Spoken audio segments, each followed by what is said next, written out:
या जुले और सलाम वालेकुम कारगिल। या जुले और वक्त का कम इस्तेमाल करते हुए मैं कारगिल के सारे रहनुमाओं को और आवाम को और ले से आए सारे रहनुमा जो यहाँ आए हैं उन सब का शुक्रिया करता हूँ कि आज आप लोगों ने ये मुनक्कद की जिसमें हम एक साथ मिल पाए, दिल के दर्द दुख बांट पाए, इसके लिए बहुत बहुत शुक्रिया। ये एक बड़ा मिसाल है आज जब इतने बड़े सतह पर ले से कारगिल से बुद्धिस्ट मुस्लिम्स सब मिलकर एक ही कॉज के लिए, एक ही वजह के लिए हम आवाज़ दे रहे हैं। और यूँ हर घर में भी इख्तलाफात होते हैं तो इस तरह इलाकों में भी होते हैं, मगर हमें समझना होगा कि इस बार जो हो रहा है लद्दाख में वो पहले से बहुत अलग था।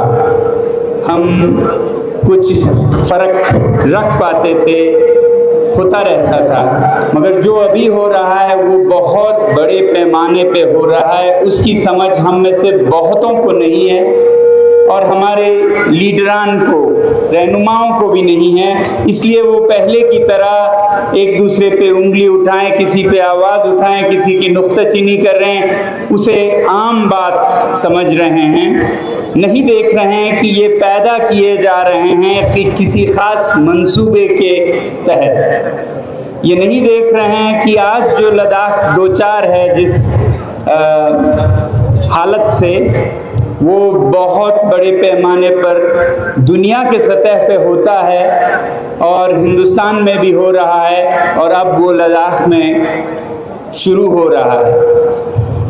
इसमें इतने बड़े तिजारती इदारे शामिल होते हैं जिन्हें कॉरपोरेट्स कहते हैं, जिनके बहुत बड़े लंबे हाथ पैर होते हैं और वो सरकारों पर भी हावी होते हैं, अपनी बातें मनवाते हैं, बल्कि सरकारों को भी बनाते हैं और गिराते हैं। इतने बड़े कॉरपोरेट्स होते हैं ये। और कॉरपोरेट्स की आपको समझ ना हो तो तिजारत तो एक दुकान भी होता है, मगर कॉरपोरेट्स बड़े कंपनी होते हैं। दरअसल हिंदुस्तान अगर बरतानिया का गुलाम हुआ तो वो किसी मुल्क का गुलाम नहीं हुआ था, वो एक बहुत बड़े कॉरपोरेट का गुलाम हुआ था जो बाद में मुल्क का गुलामी बन गया।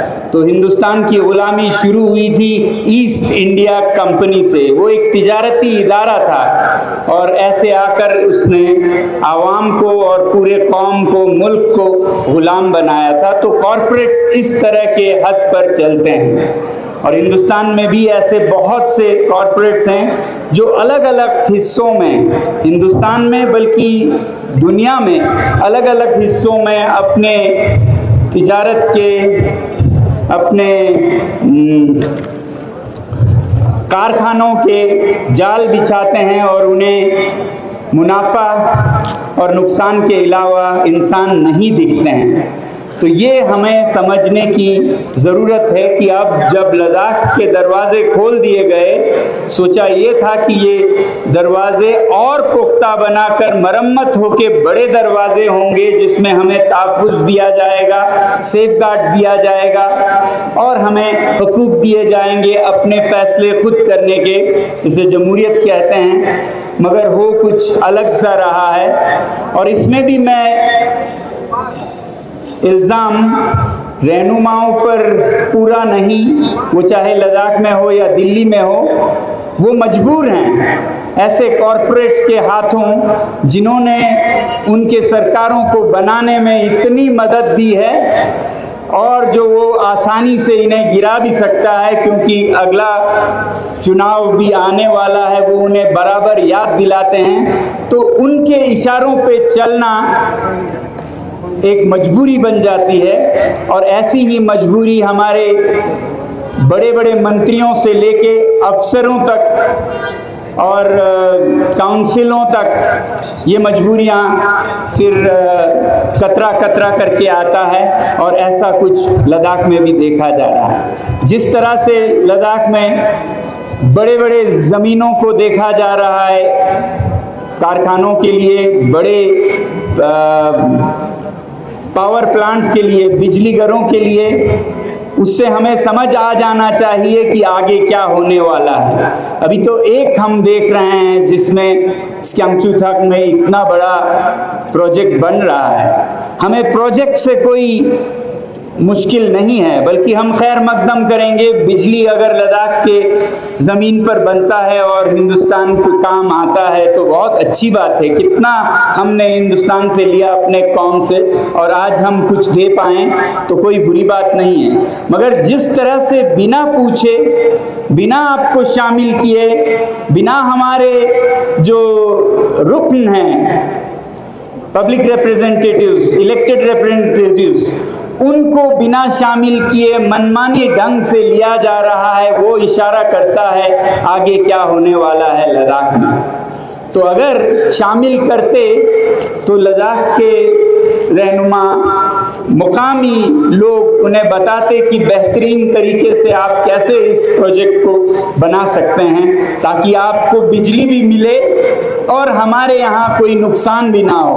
मगर अफसोस आज इसी प्रोजेक्ट को कुछ इस तरह किया जा रहा है कि वहाँ बिजली तो जाए मगर यहाँ के लोगों के, खासकर चरवाहों के चरागे चले जाए और वो अपने भेड़ बकरियों को बेचने पे मजबूर हों और फिर शहरों में कुली बनकर मजदूरी करने पे मजबूर हों। और ये कोई आम चरवाहे नहीं हैं, ये वो चरवाहे हैं जो दुनिया के बेहतरीन रेशा, जिसे पश्मीना कहा जाता है, और पश्मीनाओं में भी बेहतरीन पश्मीना इसी इलाके में निकलता है, जिसे स्क्यामचूथंग कहा जाता है, रूपशो खरनक कहा जाता है। तो उनको बेघर करके आप एक नया घर बनाएंगे तो वो घर कितना पाप का, गुनह का होगा, कितना स्वाब का होगा, आप समझ सकते हैं। इसे उर्दू में अहमद के सिर पर मोहम्मद की टोपी कहते हैं।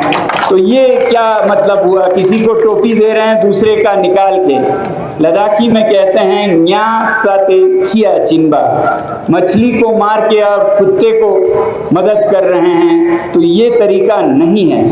तो ऐसे इदारे और आएंगे, और ये सिर्फ लद्दाख में नहीं हो रहा है। कहा जा रहा है एक ख़ास कॉरपोरेट है जो बहुत ख़ास है हमारे सरकार की, वो तकरीबन तय है ये बिजली का बड़ा प्रोजेक्ट भी ले जाएंगे। और उनका अगर हिस्ट्री देखें तो मैं हैरान हुआ, हर जगह उनके करतूतों के जो तबाही है वो दिखने को मिलता है। मैंने ये राजस्थान में जाके देखा कि इसी कंपनी के ठीक लद्दाख की तरह ही सोलर प्रोजेक्ट्स बन रहे हैं, और वहाँ पर भी चरवाहों को बेघर किया जा रहा है। रहने वाले जंगल में जो हैं उन्हें बेघर किया जा रहा है, और वो बिल्कुल इसी तरह एहतजाज कर रहे हैं, धरने पे बैठ रहे हैं, अनशन कर रहे हैं।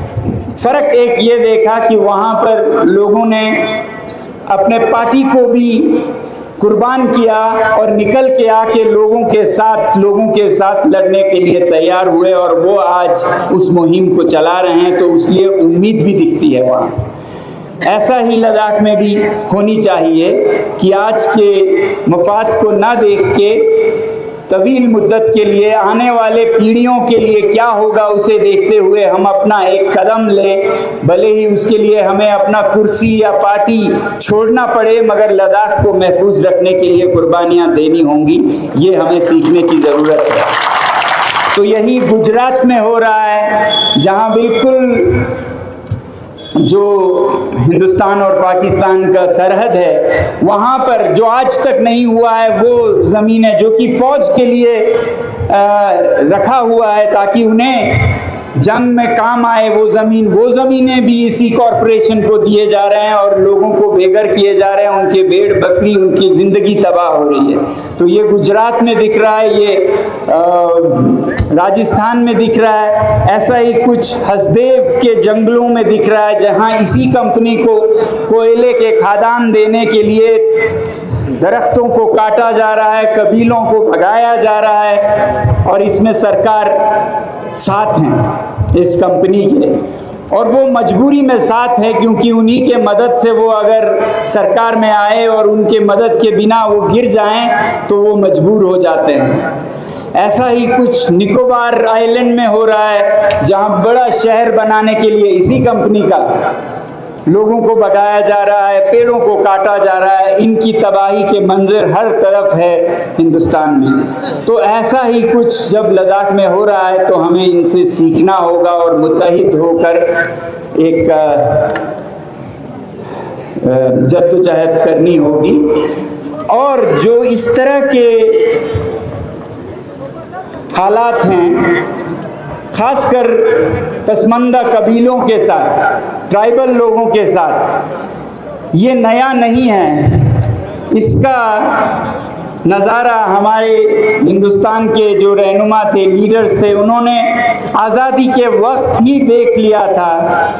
उन्हें मालूम था कि अगर दूर दराज के ये जो कबाइल हैं, ट्राइबल्स हैं, पसमानदा हैं, उन्हें इल्म नहीं है शहरों के पेचीदियों का, तिजारत के, ताजिरों के चाल चलन का, तो उन्हें महफूज रखना होगा, उन्हें तहफ़्फ़ुज़ देनी होगी।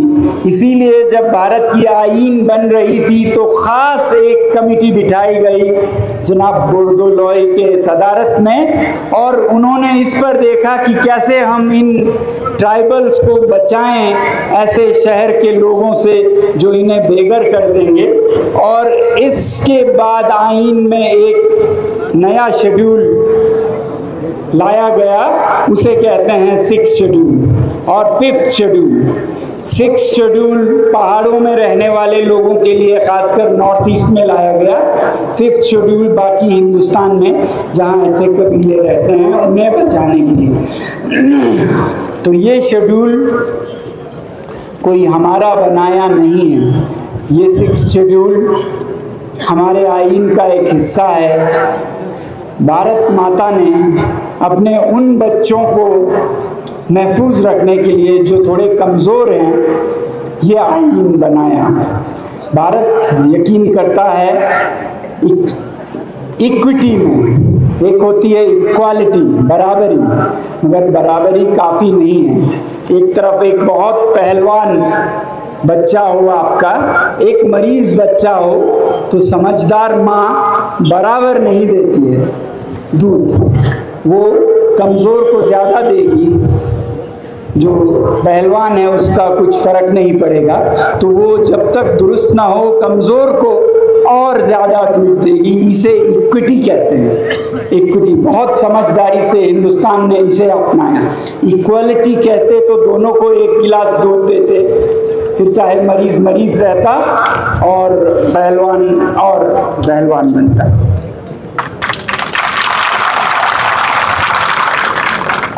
तो हमें फ़ख्र होना चाहिए उस भारत माता पर जिसने ये सब दूर अंदेशी से देखते हुए ऐसे आईन रखा जिसमें कि हमारी हिफाजत हो, और इस आईन को हिफाजत की ज़रूरत है। आज इसी को अब ललकारा जा रहा है। तो 6 शेड्यूल कोई चांद सितारा नहीं है, यह आईन का वो हिस्सा है जो दरअसल देखे तो जमहूरियत ग्रास रूट तक पहुंचाता है। जहां भी ट्राइबल लोग हों उन्हीं को एक काउंसिल दिया जाता है। स्टेट नहीं दे पाए तो काउंसिल, जिस काउंसिल में नुमाइंदों को कानून बनाने का हक होता है।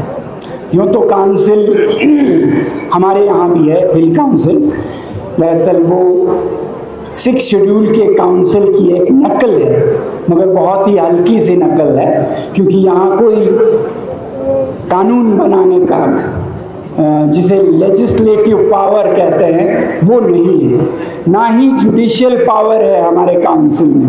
6 शेड्यूल के काउंसिल में आप अपनी अदालत रख सकते हैं, गांव का अदालत, जिसमें सारे मुकामी केस हल किए जा सकते हैं।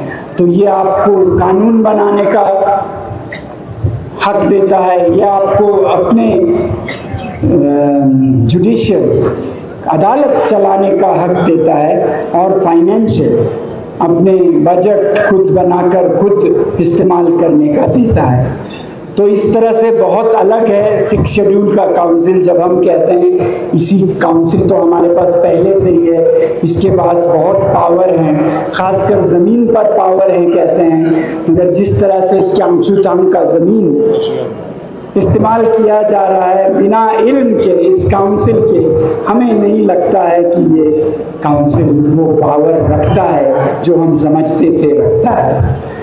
आज लद्दाख में हर सतह पर जमहूरियत खत्म सी हो गई है।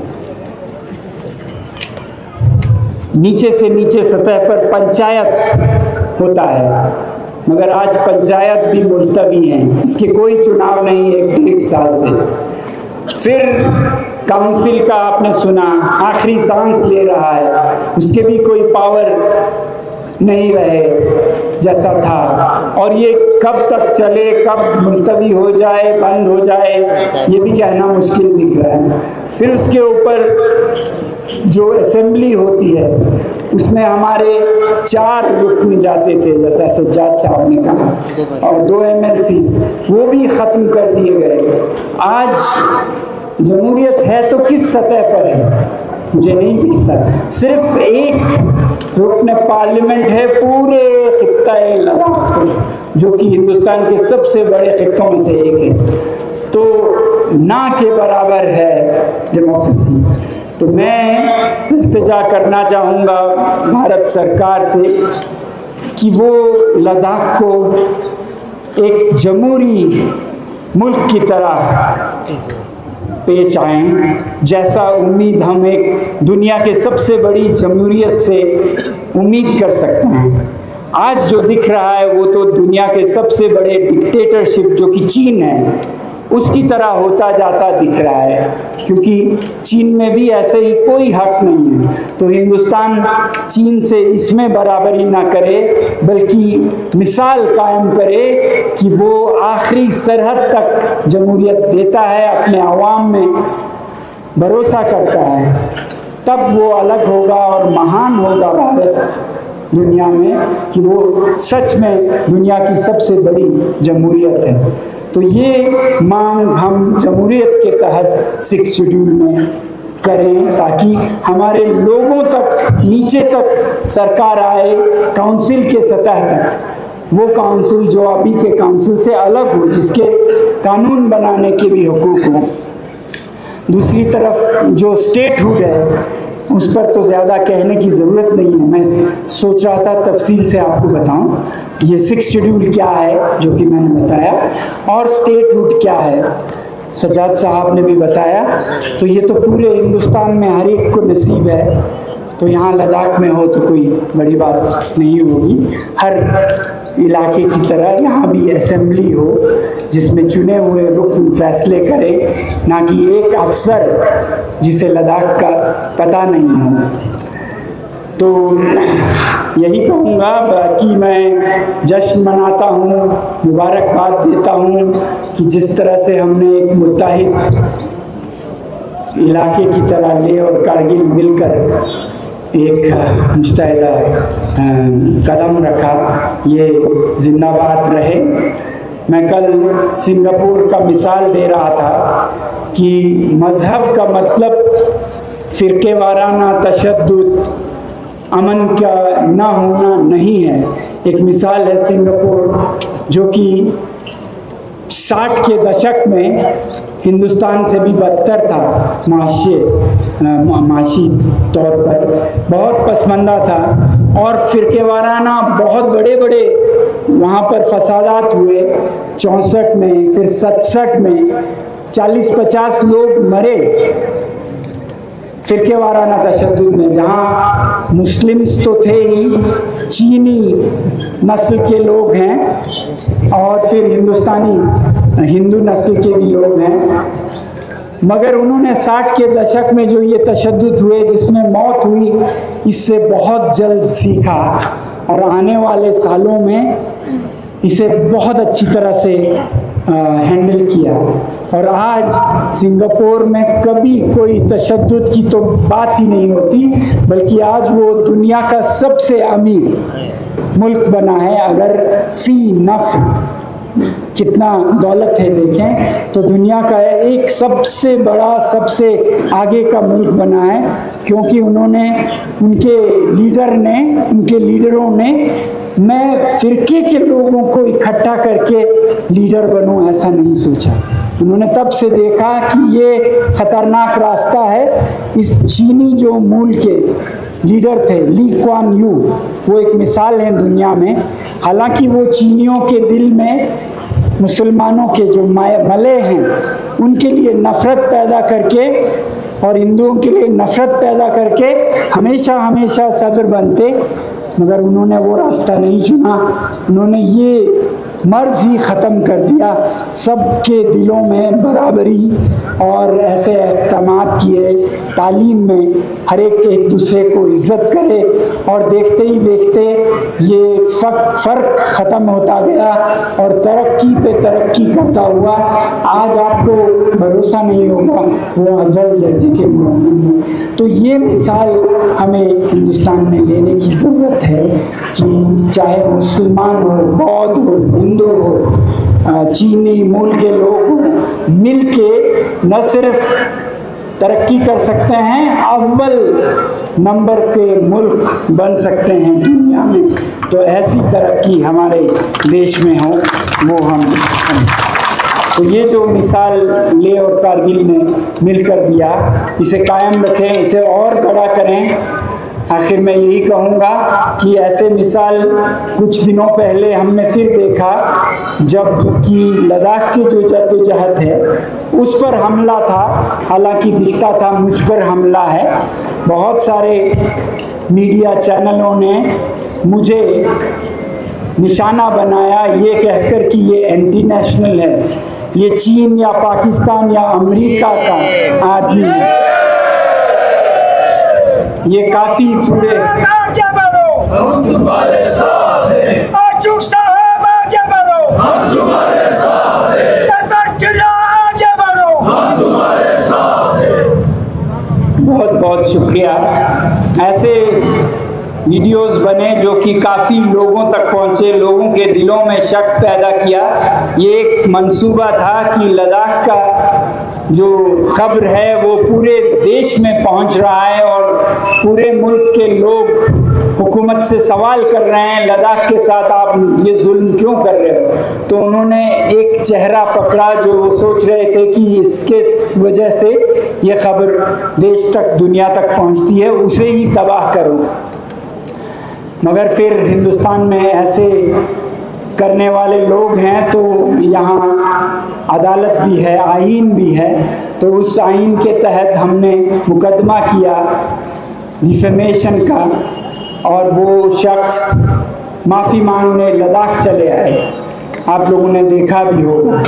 और कहना ये था कि उस मुकदमे में जो सबसे बड़ा रोल था, हालांकि आदमी लेह का था, बुद्धिस्ट था, मगर सबसे बड़ा रोल हमारे वकील मुस्तफ़ा हाजी साहब थे जो कारगिल के हैं। और खूबसूरती देखिए हम आहंगी का, एपेक्स बॉडी के, लेह के एपेक्स बॉडी के वकील कारगिल के मुस्तफ़ा साहब हैं। ये एक मिसाल है और उन्होंने इसी मिसाल के तहत इस केस को लिया और इस केस को लड़ा, और ये शख्स यहाँ माफ़ी मांगने आए क्योंकि उन पर जो क्रिमिनल केस था उसमें वो जेल जा सकते थे। उन पर एक दूसरा केस भी है जिसमें हमने नुकसानात का दावा किया है 5 करोड़ रुपए का।